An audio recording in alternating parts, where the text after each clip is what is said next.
తరలి రాద తనే వసంతం తన దరికి రాని వనాల కోసం తరలి రాద తనే వసంతం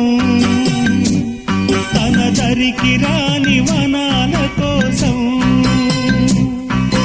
గగనాల దాకా అలసాగకుంటే మేఘాల రాగం